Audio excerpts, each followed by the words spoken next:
So 2 days before my surgery, I have to get some blood drawn. And, I just want to try to keep you updated as much as I can in the process. This video probably won't come out till after my surgery, but I'm just letting you know like what they make you do. But I'm going into the hospital right now.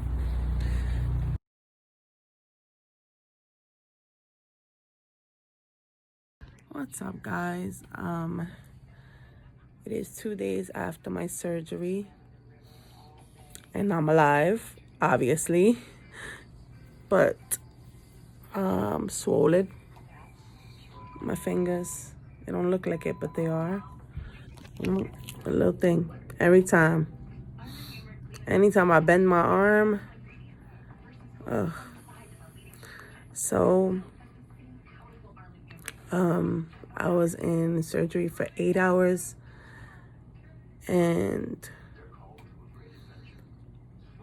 I haven't eaten in 2 days because I'll explain why. It's not a choice. When they went in, there was a minor complication. My small intestines were connected to the uterus, and it was blocking the right ovary, and they couldn't separate it. So they had to cut 6 inches of my small intestines. And then 3 times they tried to connect it with the machine, and they weren't able to connect it. And so they had to do it by hand. So I have to stay in the hospital for 7 days until hopefully it heals. There's a 10 to 20% chance that it might not. And if it doesn't, then I have to have a colostomy bag for temporary. Let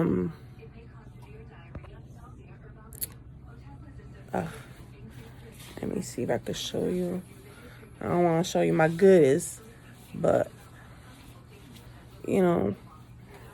this is my surgery, and it goes from down from the cootie cat all the way up to here, close to my breast, like to the middle of my chest. I am in a lot of pain not because of the incision, but because of the gas. Like, the gas can't come out from down there because it could cause disruption. And if you push, you could detach the small intestines from where they attached it.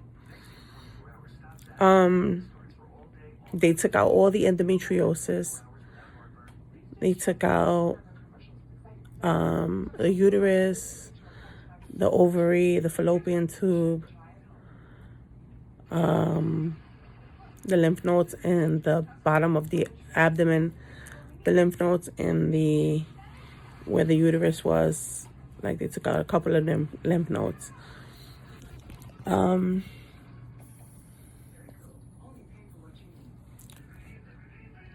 I feel a little dizzy because I lost a lot of blood. I had to have 4 bags of a blood transfusion. And so it's hard for me to get up because I'll start sweating like really badly. So I have to sit up first for a while before I get up. And right now I'm feeling kind of nauseated, even though they gave me anti-nausea medication. So I'm guessing it will stop in a little bit. My ears are kind of muffled because I don't know why, but they just are. But I'm very thankful to God that I know he was in that operating room with me. And he was, that's all I prayed about before I went into surgery. There was a doctor that had cleared her schedule to make sure that she was there for me. And when I saw her, that gave me peace. I was calm because it was the original team that was there from the start. So I was really happy. I had prayed several days before, asking God for peace. And I had a little bit of peace. I went in calmly, and I don't know. The last thing I remember was they gave me something, and I don't even remember going into the OR. I remember being rolled out in the stretcher, and probably not even that. Probably not even that. But, I have to be here for a couple of more days. Depending on how much progress I make. My body is really weak because of all the blood that I lost. And even though they gave me the blood transfusion, my body's in shock. So I feel tired most of the time. Trying not to cry.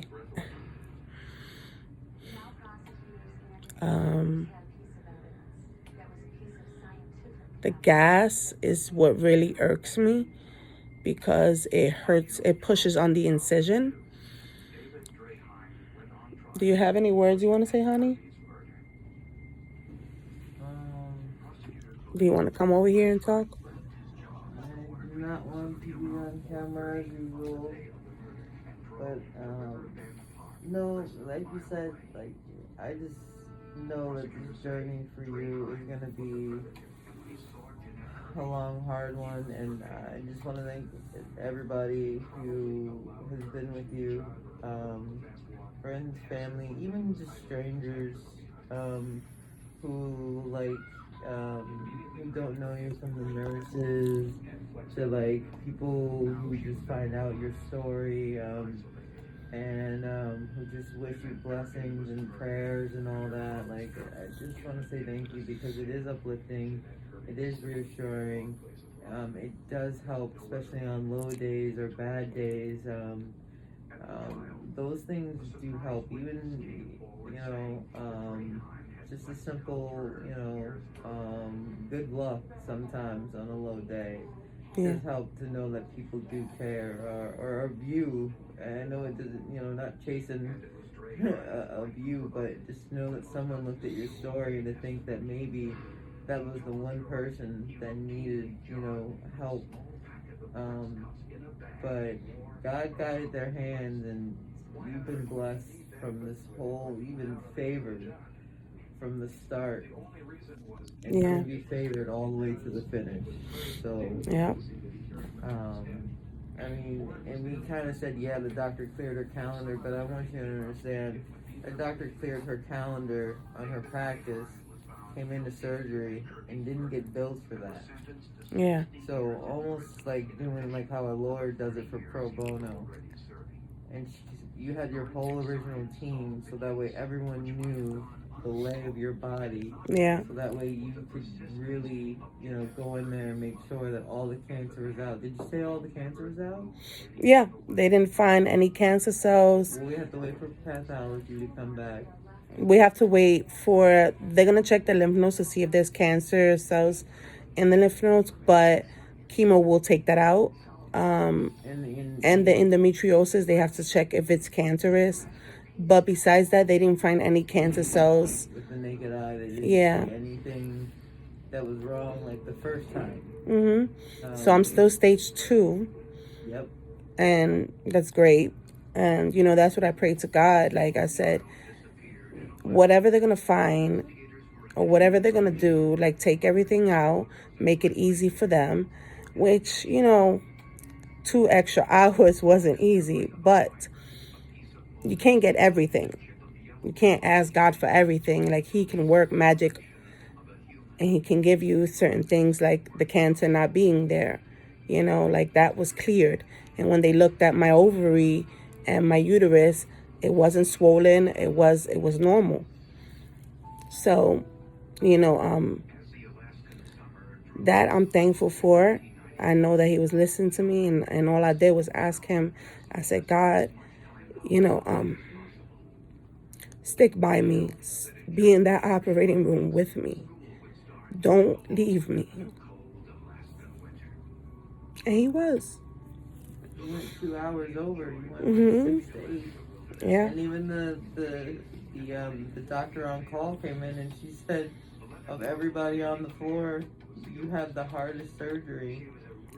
You know, again, not trying to gas you up, but I mean, it's to try to shed light or to kind of paint a picture of really what it is you went through.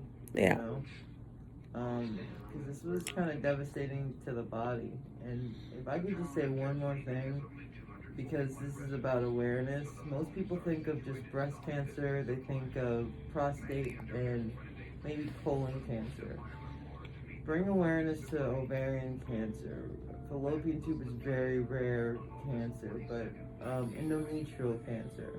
These are actually common cancers, but they're not very known. So this is what she's doing, bringing awareness to common cancers. Yeah. People just don't ever really, they're just not as big as breast cancer month. And so just so you know, ovarian cancer is teal and peach is for endometrial cancer. So if you ever see people wearing those, support them. You know that that's what they have and that's what they're going through. So that's my little spiel. She's explaining the colors of the type of cancers. So you said teal is ovarian, right? Yep. And peach is what? Endometrial. Okay. And do you know fallopian tube cancer or no?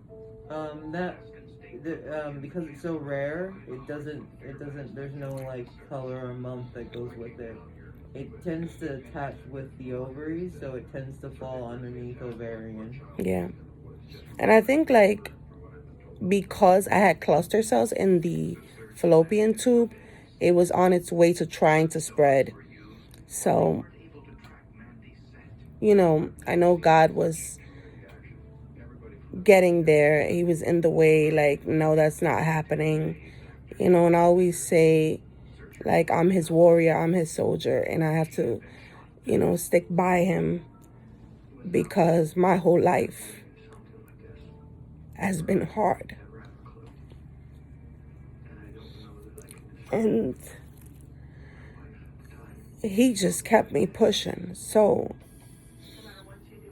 you don't know someone, you don't know their life until they express it to you.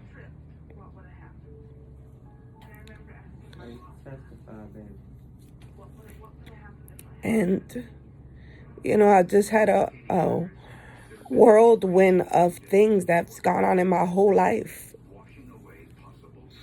And I always tell people I'm not perfect. I make mistakes like others.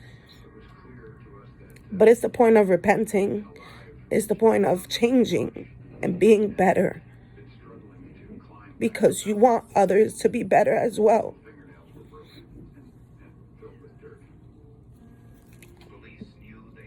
So thank you guys for watching, and I hope you enjoyed this video.